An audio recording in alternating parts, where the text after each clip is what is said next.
Hi everyone, in this Parseq tutorial we're going to explore prompt manipulation. We'll create the videos you're seeing at the moment using a range of techniques to interpolate and oscillate between prompts and fade in and out prompt elements over time. We'll even touch on some very basic beat synchronization.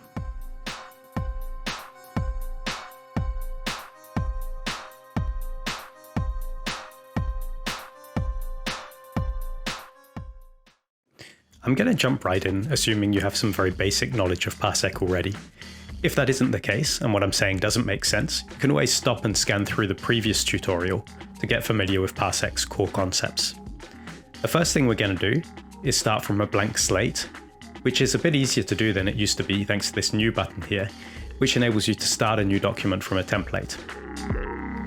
And what we have here is a simple starting point with an empty prompt, a starting keyframe and an ending keyframe at 119 frames, so that's a total of 120 frames. There's nothing set here other than the seed, and if you recall from the previous video, what we have here is a formula to increase the seed by 1 on each frame, so we get a different seed on each frame, but the same seed will be used on each run. Remember, S takes the value set in the value column, and F adds the current frame number. So it's currently incrementing from 0, but if I wanted to start from, say, seed 20, I can do that easily. Next, I'll find a good prompt in the A1111 UI. I'm working with the Protogen model today, and the author of the model has recommended a simple prompt structure right here, which I'll just lift. I feel like generating a picture of a cat, so I'll just swap that into the recommended prompt template. I also have a negative prompt I tend to use, so I'll paste that in and generate a couple of images to make sure my prompt is sensible. That looks like I get a decent cat picture, so I'll copy those prompts over to Parseq. And we're working with multiple prompts today, so I'll just add some more. I could keep going, but 4 is good enough for this demo. And what we'll do is we'll keep roughly the same prompt, but we'll just switch out the animal from a cat to a koala to a fox to a bear. I'll also keep my negative prompt, which I'll augment with a couple of terms because I know from prior attempts that these prompts tend to result in my animals being obscured by leaves. Now, what I'd like to do is switch between these prompts at equal intervals. First, I have to untick all frames from the first prompt. Then I could go and edit the start and end frames individually for each prompt, either in the text boxes or just by dragging the prompts around to say when I want them to come in and out over the course of my 120 frames. But there's an easier way. I can hit this evenly spaced prompts button here, and it will do just that. It will space the prompts evenly.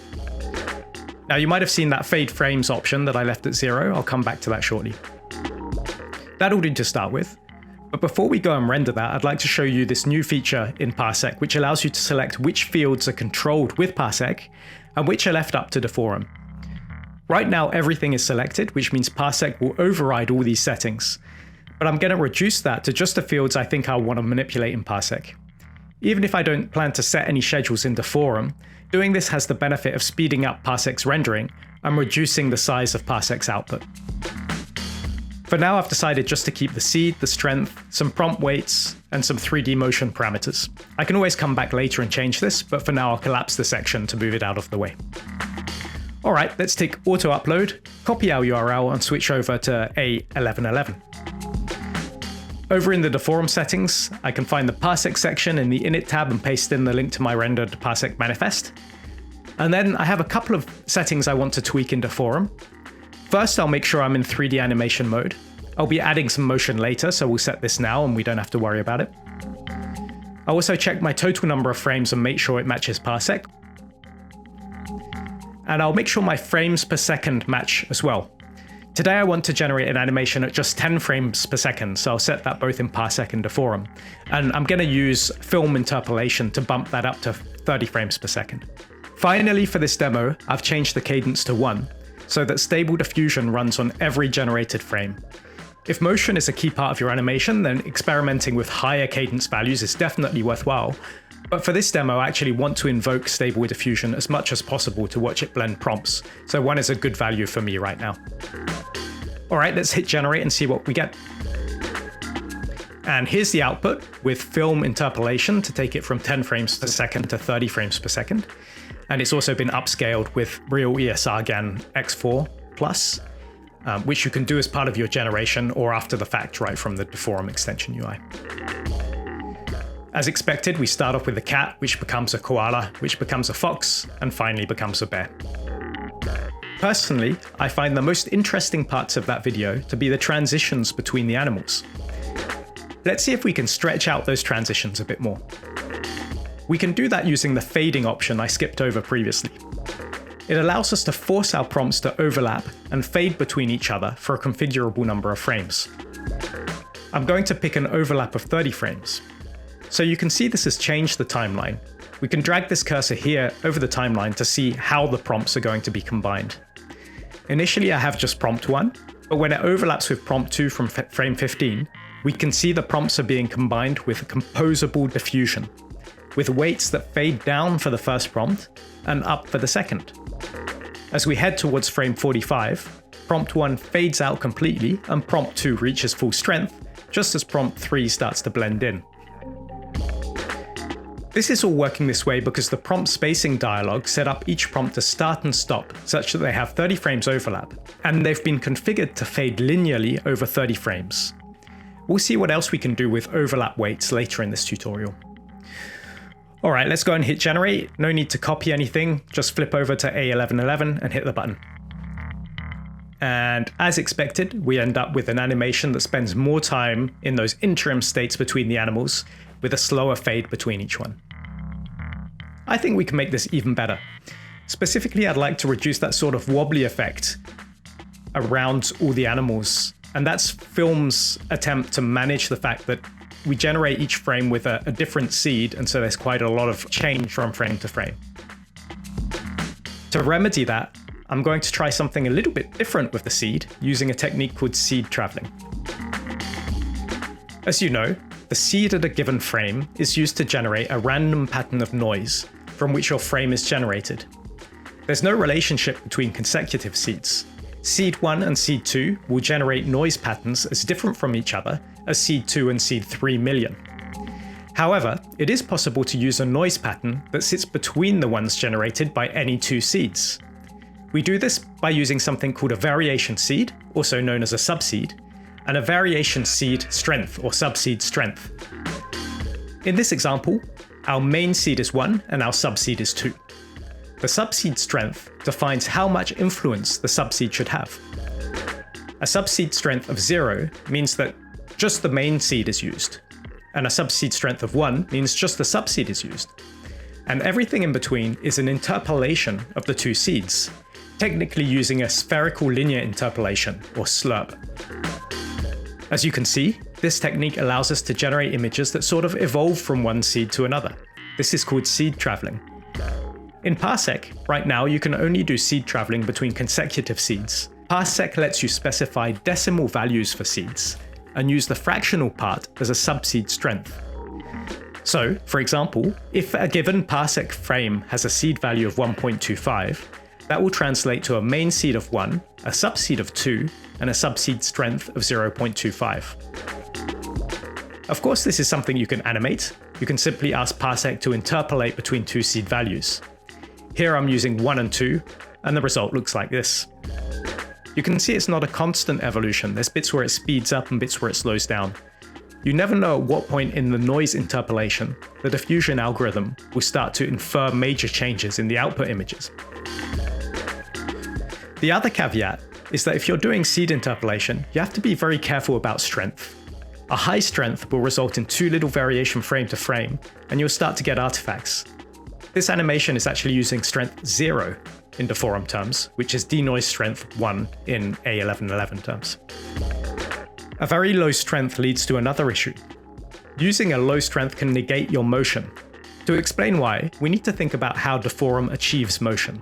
The basic idea is, for each frame, the previous frame is used as an input, but only after applying a small transformation, like a zoom or rotation.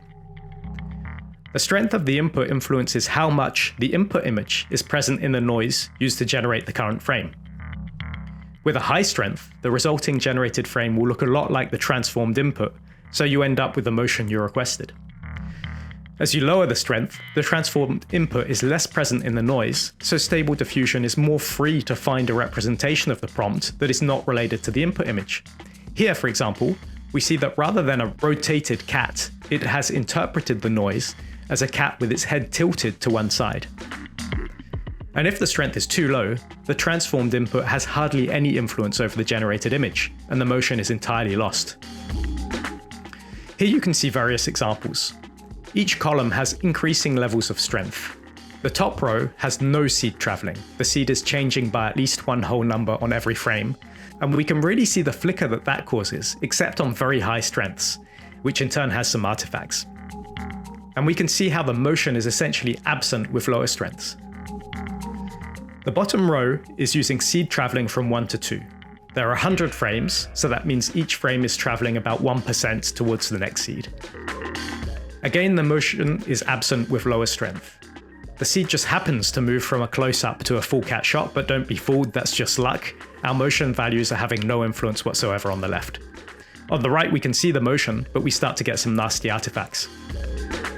So you can see how we have to find the right balance between all these moving parts. How much the seed changes, how much motion we request, and the strength we apply to the input. Okay, back to our original animation.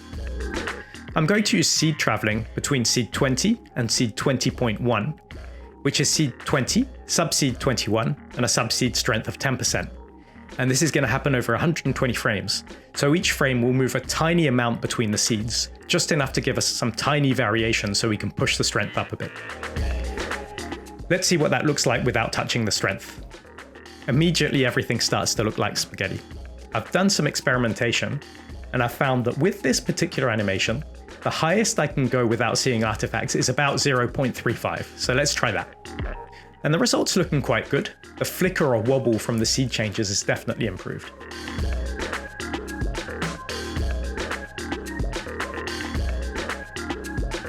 Okay, I promised some motion. We wouldn't be doing Deforum justice if we didn't do some deforming.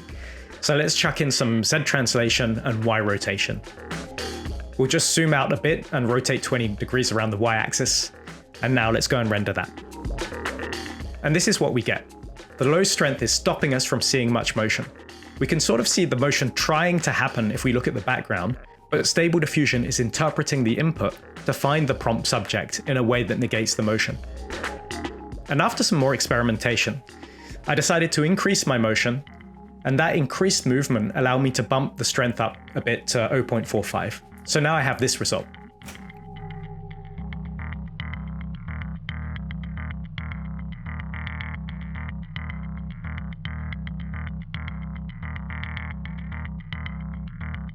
Okay, let's move on to something else.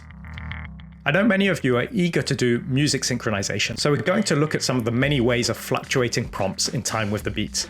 The next tutorial will focus entirely on music synchronization, but hopefully this will give you a little taster of what's possible. For simplicity now, we're going to reduce down to 2 prompts, and we're going to make both prompts cover the whole animation. We'll also increase our total frame count to 160. Our prompts are going to be quite similar to what we used before. We'll just replace the cat with a vicious snake showing its fangs, and the other prompt will be a toxic alien mushroom.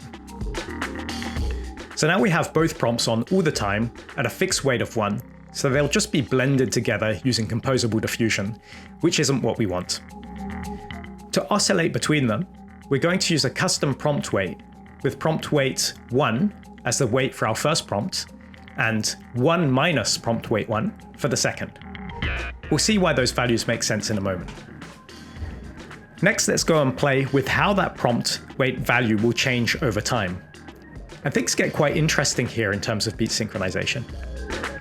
By default, the prompt weight is fixed at 1, but I'll use a variable in my interpolation called B, which simply is the current position in beats. So at 10 frames per second and a BPM of 120, we can see that at each frame we increase by about 0.2 or a fifth of a beat. And that means that every 5 frames we hit a new beat. Now I can also do mathematical operations on this, so I'll use the floor function, which just rounds it down. And now I can see I have a value that increases by 1 on each beat. It's gone from being linear to a staircase, so I have a counter that shows me which beat we're on at each frame. Next, we can do a conditional expression here too. So I can say if the current beat is even, and checking whether a value modulo 2 is 0 is a way of seeing whether the value is even, then return 1.5, else return minus 1.5. And we have a nice square wave that flips value on each beat.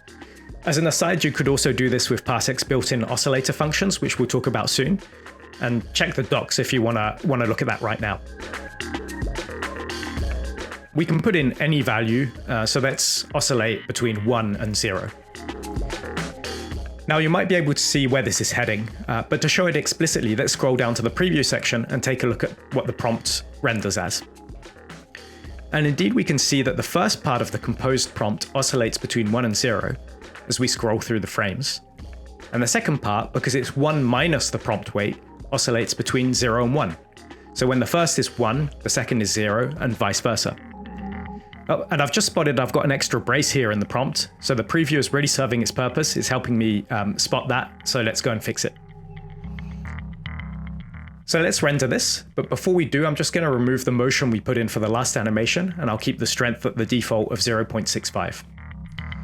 We'll also bring the seed back to a standard pattern of increasing by 1 on every frame. Lastly, I need to change the max frames in Deforum to match my new value of 160. Frames per second hasn't changed. And here's my rendered video, interpolated to 30 frames per second with film and upscaled, and with a 120 BPM backing track that I composed in a rush, and hopefully feels faintly like snakes and mushrooms, maybe. There's a few things we can do to try to improve this. Firstly, I want to try another way of playing with the seed to reduce variation. Instead of seed traveling, which would force me to reduce the strength, I'll use an oscillator to make the same seeds recur over and over again. This will introduce more familiarity and consistency at each beat. To do this, I'm going to use a sawtooth oscillator. First, let me show you what it does if I just introduce it with a period of 1 beat. Period is the only mandatory argument on the oscillator functions, and you can refer to it with the letter P. I can see the effect on the green line here, which is the seed. It increases from 0 to just under 1, resetting each beat, so every 5 frames. For this experiment, I want to increment by 1 on each frame. So I can increase the amplitude of the oscillator with argument A to 5 or above to make sure we increase by at least 1 whole seed on each frame.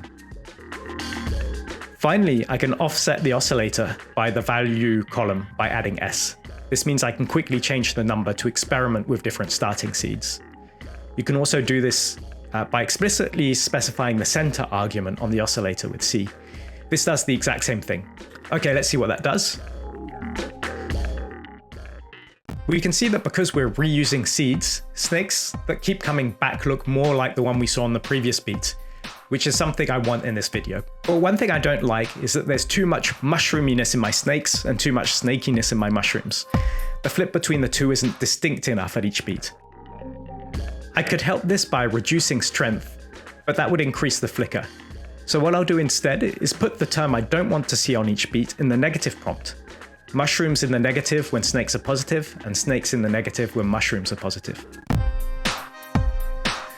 Okay, I'm starting to enjoy the weirdness of this animation. Next thing I want to do is reduce the wobbliness between beats while we're staying on the snake or staying on the mushroom. And for that, I'm going to increase the strength. Maybe push it all the way up to 0.75. But like I mentioned before, we don't want strength to be too high when the beat occurs, because otherwise we won't get a clean cut from snake to mushroom and back to snake. So a solution to this is to introduce a pulse oscillator. Let's look at what a pulse oscillator might look like with a period of 1 beat and a pulse width of 1 frame. We can see it's 0 most of the time, but jumps up to 1 on each beat for a single frame. We can tweak the amplitude of the pulse to 0.25, and say our overall strength is S, which is the value we set here, that's 0.725, minus the pulse. And now we have a strength that is 0.725, except for the first frame of every beat, where it drops down to 0.475. So let's give that a go. And now we have much more stability while we're staying on the snake or the mushroom, but we still have those jump cuts between the snake and the mushroom when we transition between them. We could try to tweak this to find the best possible strength values, but right now I'm more interested in doing some motion in rhythm with the beat. We're going to add some Z translation and some rotation on the Z axis, why not? We'll use a technique that's very similar to the prompt weight with a conditional, but we'll use a variable called previous computed value, which gives us access to the value computed at the previous frame for this field. And it returns 0 on the first frame, though I plan to change that so it returns the default value for the field. So I can say for the first 2 of every 4 beats, zoom in by 3 on top of the previous frame, but on the other beats we'll just stick to the previous value. And then for rotation we'll do the same but on the other beats, so the result is that on beats 1 and 2 of every 4 beats we'll zoom but we won't rotate, and on beats 3 and 4 we'll rotate but we won't zoom.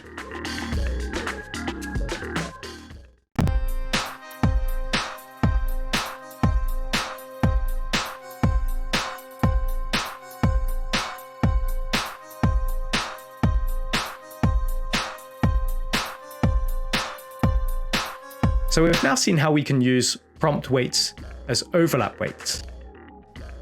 Next, I want to show you how we can also use prompt weights as term weights within your prompt.